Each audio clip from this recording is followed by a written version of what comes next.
ഒരിടവേളയ്ക്ക് ശേഷം മമ്മൂട്ടിയും മോഹൻലാലും ഒന്നിക്കുന്ന പേട്രിയറ്റ് സിനിമയ്ക്ക് വിലക്കുമായി തിയേറ്റർ ഉടമകളുടെ സംഘടനയായ ഫിയോക്. തിയേറ്ററിൽ നിന്നുള്ള നിർമ്മാണ വിതരണ വിഹിതം കൂട്ടിച്ചോദിച്ചതിനാണ് വിലക്ക്. ചിത്രവുമായി കരാർ ഒപ്പിടരുതെന്ന് തിയേറ്ററുകൾക്ക് ഫിയോക് നിർദ്ദേശം നൽകിയിട്ടുണ്ട്. ഏപ്രിൽ 23-നാണ് ചിത്രത്തിന്റെ റിലീസ് പ്രഖ്യാപിച്ചിരിക്കുന്നത്.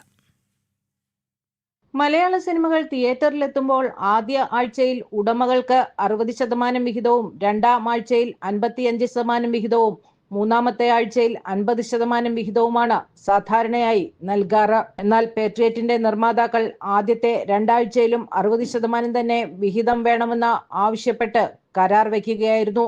ഇതിനെതിരെയാണ് ഫിയോക് രംഗത്തെത്തിയത്.